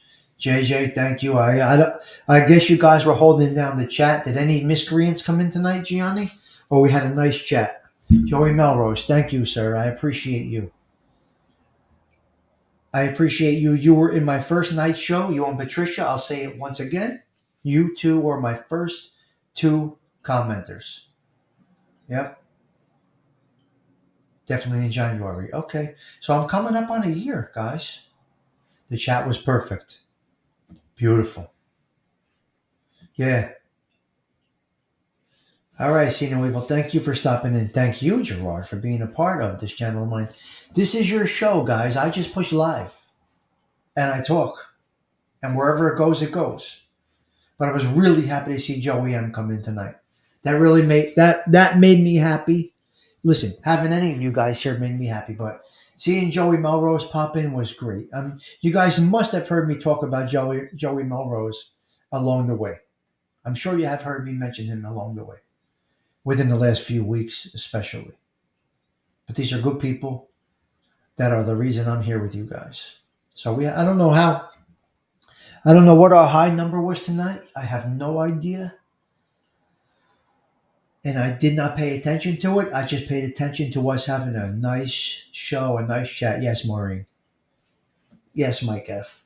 Mike F., I'm going to check your email as soon as I get off of here. I will definitely reply to you. No doubt about it. Joke, I'm boasting. Cut TT. You were taking TT's, you were doing underboss duties tonight, JJ? JJ, you were doing underboss duties? Wow, I'm 2 away from 11:30. That's crazy. If two of you people are not subscribed yet, hit that damn button. 38, not bad. Very nice. I never intended to get 30, 11, 30, 20, 8, like 20 subs in a day. I never anticipated getting all these subscribers today. But you give the content, keep it real, have respect, be there for you, and the shows will grow. It's all about the creator, I guess, not the content. And guys, I don't need co-hosts. I can just talk, as you can see. Looking forward to the next one, Sticks. Joey, I've seen around, but I don't talk much about this stuff. Just not comfortable with what to say yet, so I keep it minimal, but thanks. Petey, you're part of the show. Any comment you want to leave? You'll never get pushback here. We all respect each other's opinions here. Criticisms, observations, comments, it's all part of the show. It's all part of the show. So, Petey, please, feel free. Feel free. Yes, of course, TT was here. She's always here. Yes. Right on top of the chat. What am I missing? So I got to explain something to you guys also. Whenever you're in a show, be it my show, Ralphie's show, Anthony's show, Dean Du's show, the Wise Up show, whatever show you're in, always try to click live chat. For some reason, it typically defaults back to top chat. We keep it positive. We keep it moving. Yes, we do. No co-pilots. No, I don't need a co-pilot. I did this a year myself. I've been doing this a year, just me, pushing life. I don't need anybody to, although, Lee does pretty good on his own too. Lee has done shows on his own. Fatball Sicilian he does all his shows on his own. A lot of guys can do it on their own. Do Better Podcast. Nice seeing you, pal. You missed a good show, my man. You missed a good show, pal. It was a good one. And nobody's going back to watch an hour and 45 minutes, but this was about Cosa Nostra and rats and stuff like that. Yeah, Theo Coop is great people. Good people right there. Good people right there. Theo Coop is good people. We got that Saturday night. I love that Saturday night jam. We had a good time last week on your show. Streaming is tough. I'm still learning myself. Well, you helped me, pal, and I'll help you. Anytime you need I'll jump on with you, cuz. Hey, you say the word, I'm on with you. Theo Coop, I'll jump on with you anytime, my man. You just say the word. Put me in the thumbnail. Tommy Stiggs, we're calling out for you. I'll be right next to you, man. But you use OBS, right? You don't use StreamYards, correct? He uses OBS, a little different. Thanks, Dig. If I ever say much, it's probably be here. Oh, that's fine. From what I heard tonight, it was real, just as I always knew it. No, we don't build ourselves up. You got it, pal. Anytime. I see when you plan a show, you put it up there, I'll be right there for you. Just like I'm there for everybody else.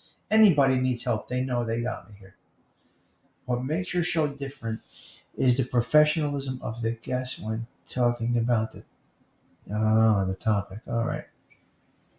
All right, buddy. Hit me up on the email. Yeah. Theo, cool. Hit me up on the email and we'll go back and forth. I'll give you a call. You give me a call. I'll help you out with anything that you need, okay? Yes, he has a great show, Mike F. He has a great little platform there. A nice platform there.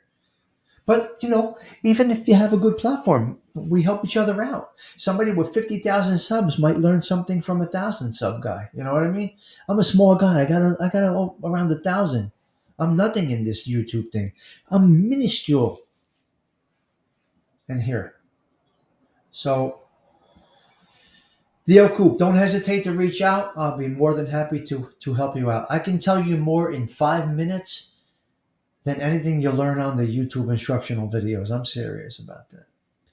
Drop his link if you don't mind. I don't know how to make you a moderator, or I would.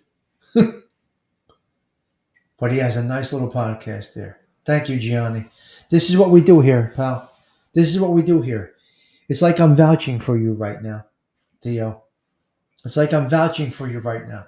When you come into my crew and they see the sincerity in you, we vouch for you. It's a neighborhood thing, basically. This is Tommy Stig's neighborhood that you're in right now. We do it just like we do on the street.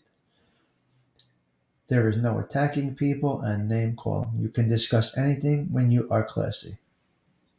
Exactly, Aunt. That's a good observation. Johnny, see my captains right here. They know how to handle the chat. We do it right. We're here for each other. We're not here for me. I don't look at my growth. It's our growth.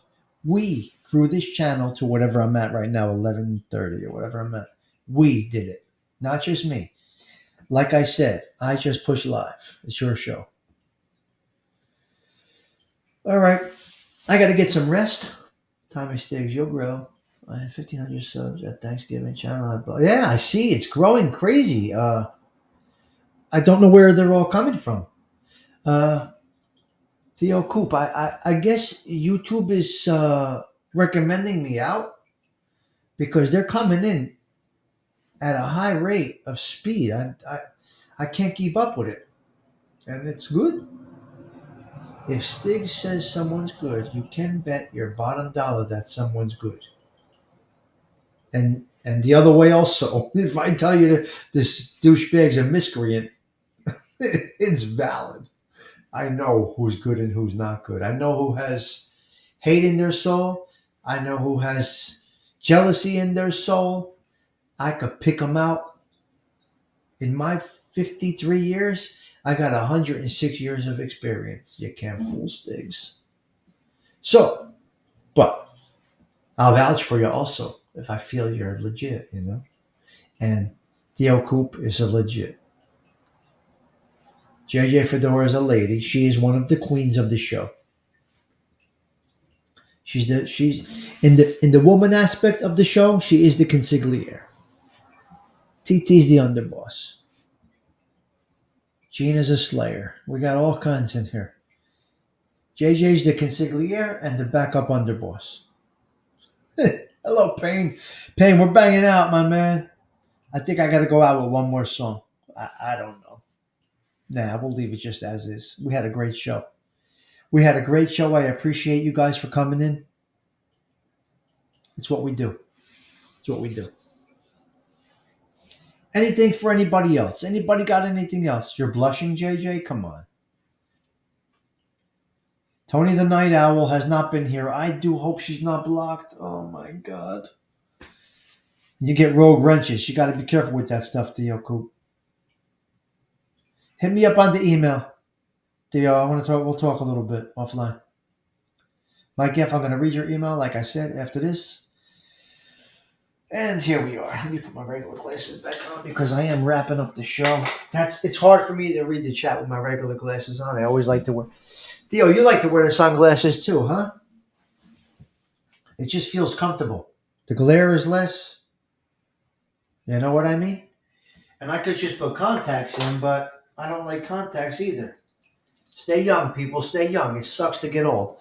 Excellent show, and it started with American. Yeah, we had a nice night on the, I guess you could say, in this genre.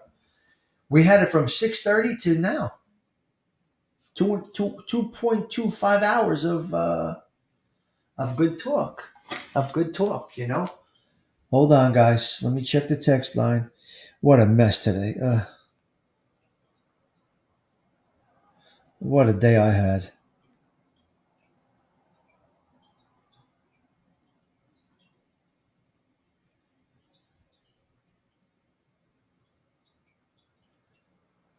Gerard, I hear you, pal. What a great group. Yeah, I was busy yesterday. Yeah, it was crazy. American Made. Do you have 2 minutes to pop on or no? Just 2 minutes to pop on.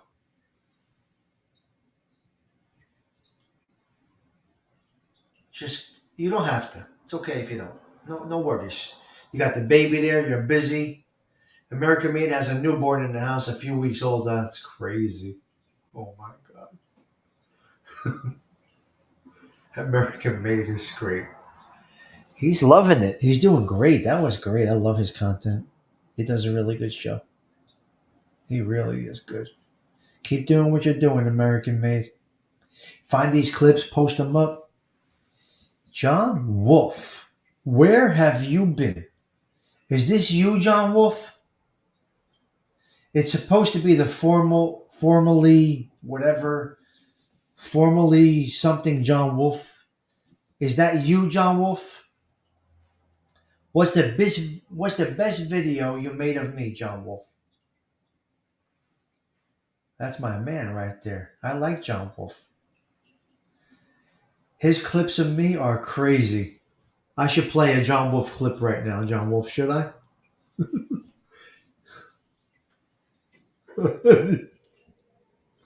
Oh man, his clips of me and Newark going down a long way.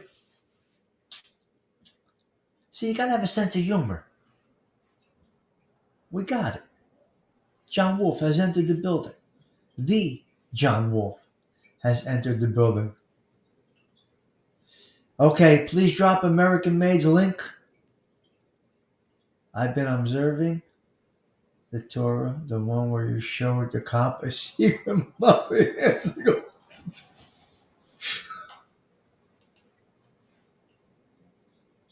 You saw me go down that one-way street? Oh my God. If I could find that video, I would post it. I'm going to put, John Wolf, I'm going to put the videos you made of me in my community tab tomorrow or later on tonight. Oh my God. He is, the trunk video about me putting bodies in the river. Oh my God, John Wolf. John Wolf's been with me since day one. Never disrespected me. He knows my sense of humor. Thank you for subbing to his channel. This is what we do here. This is beautiful. I love it. All right? This is how we do things here. Theo Coop, I would never steer you towards a drama channel. Anything that anybody drops in here is pretty respectable. So we just, gotta love the day one subs. Oh, I got a few of them, D Coop, yeah. Theo Coop. I get that confused. Yeah, I got a few day ones. I got my literal Theo Coop. I got my literal first two commenters on my first live show. They were in this chat tonight. My first two commenters. It's crazy. One's an elderly woman, and one is Joey Melrose. Patricia Daly and Joey Melrose. If there's no them, there's no me right now. There's no show tonight. Yeah, we keep it positive, Johnny. That's how we like to do it. So Theo Coop, when I started this channel of mine, I said I'm going to do this slow and steady. I'm not going to be in a genre. I have no idea what I'm doing here. Let's see how it goes. And it's going pretty nice. It's going pretty nice. I got a good group that I'm surrounded by. Some neighborhood friends. Yes, exactly. So Theo, I think that's why YouTube recommended us to each other. I'm going to only guess. I don't know. I don't know if you found me. I found you. But I found many like you. And I found many like you I see many like your show that found me. And I said, how do you get here? They said, YouTube recommended your channel. You were in my newsfeed. I don't know. We found each other that way. Theo Coop. It's crazy. What is that called? Patricia is the matriarch of the show. Well, she's my first. Mike F. Touchdown Dallas, 6-0. So I'll go wide. Now I can see it coming. Yeah. John Wolf is all right, man. I don't have a problem with anybody. NB's okay. NB is okay.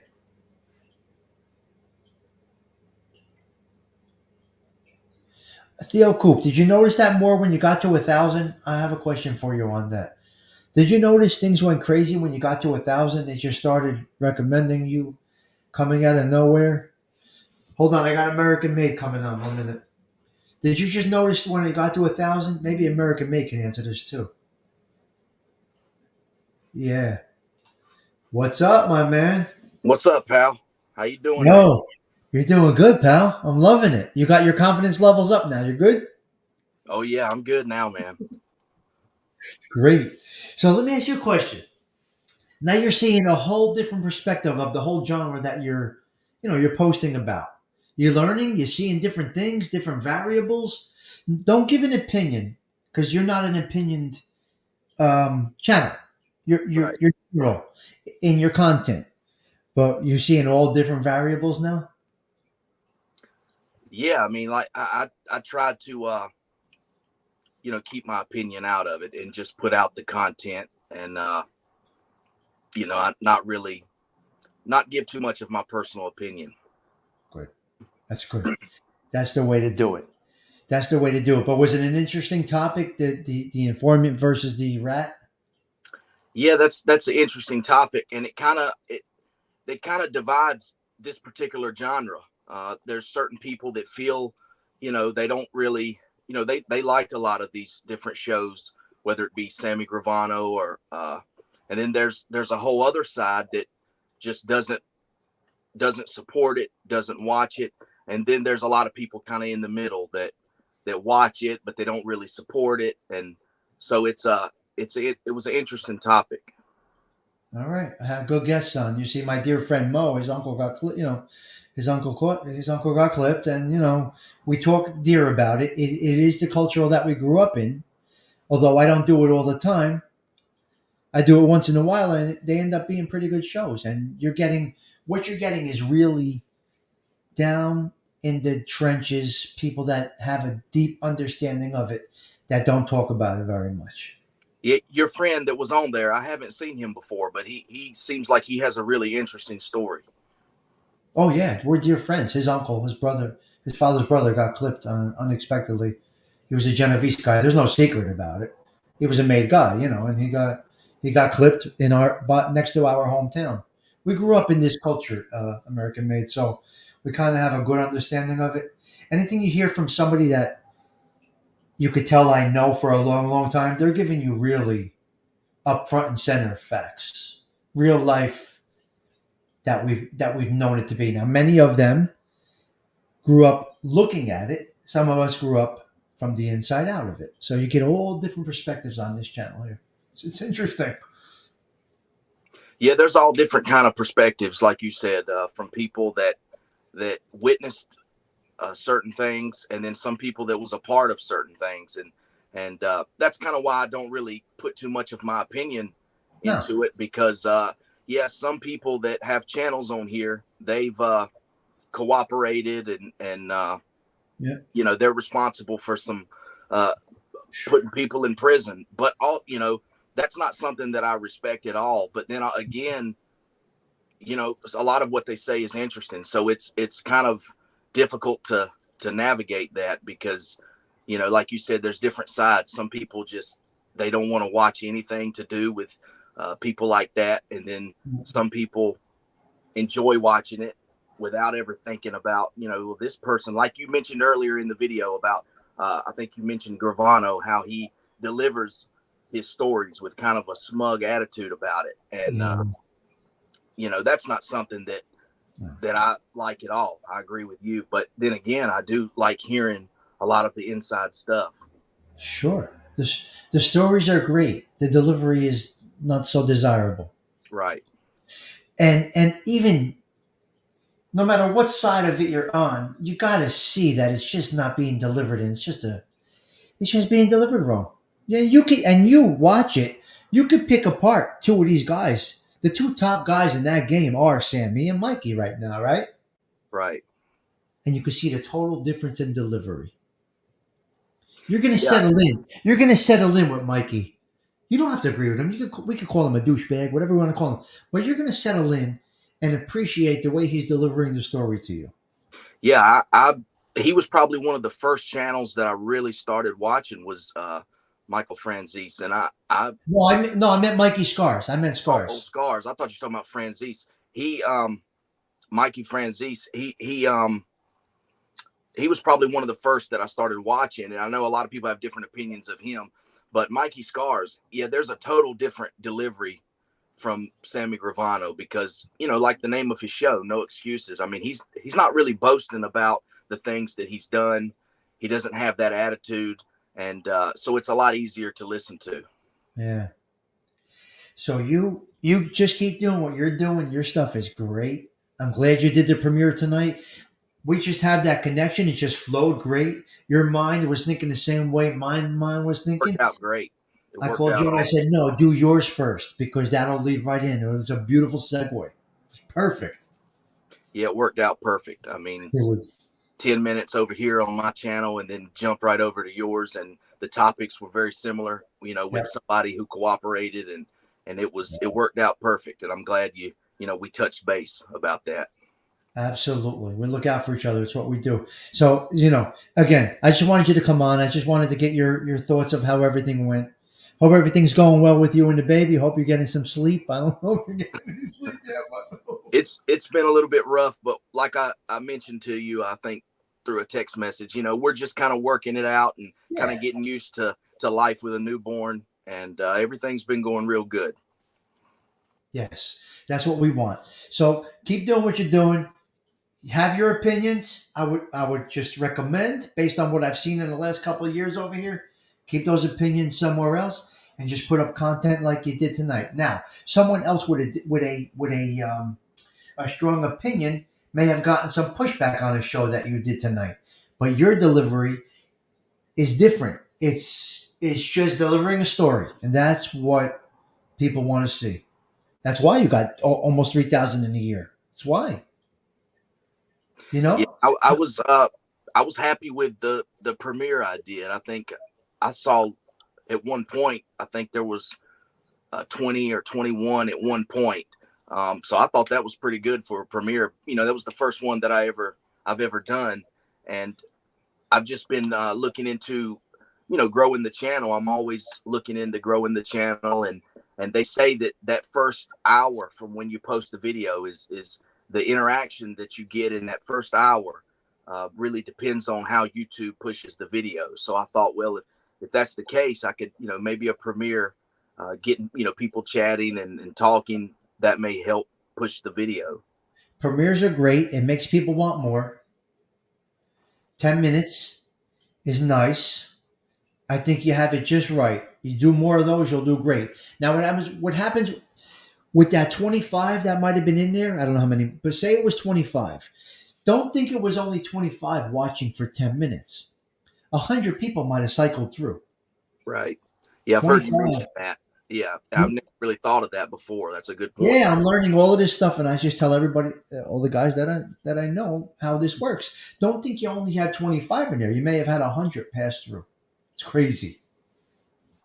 Yeah, because like I've heard you say before, two drop in and two drop out, and yes, they just cycle through all the time. Happens all the time. Did you ever get hit with a copyright claim? I never have. Beautiful. So you're doing it just right. Keep doing exactly what you're doing. That's great. That's great. All right, man. What? It's just well, I've just tried to, I don't have it down to a science or anything, but the fair use, I've tried to read up about that, and as long as you take, content and kind of make it your own, there's a lot of times you don't have to worry about that, but it's a slippery slope. But up to this point, I haven't had any issues, but hopefully it'll stay that way.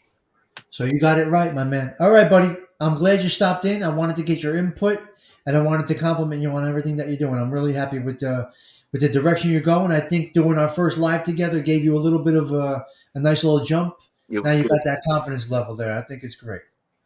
I think so. I appreciate your help with everything, man. You did a good show tonight. You got it, buddy. Anytime. Don't hesitate to call me. You know that. All right, man. Take care. Talk to you later. Yep. Bye. All right. Bye. That was great. That was great. He's such a gentleman. Such a gentleman. I helped a few people along the way, What I learn, I help them with, and that's what we do here. That's exactly what we do here. I'm South to America made and the Do Better Pocket. Thank you, JJ. Thank you, JJ. This is what we do here. This is a great community. Chris, hello, Chris. I'm banging out, guys. We're over 2 hours and 10 minutes. I think we had a great time tonight. Thank you all for stopping by. Like I always say, your presence is a present. And I will see you guys for coffee in the morning. Remember, tomorrow morning, it's Coffee with Stiggs between 7 and 7:15 a.m. I typically do not have a strong topic in the morning. It's just coffee. We hang out. We have a cup of coffee. We start the day in a positive way. See you guys at 7:15 a.m. tomorrow. Thank you once again for stopping by. Tommy Stiggs saying ciao for now.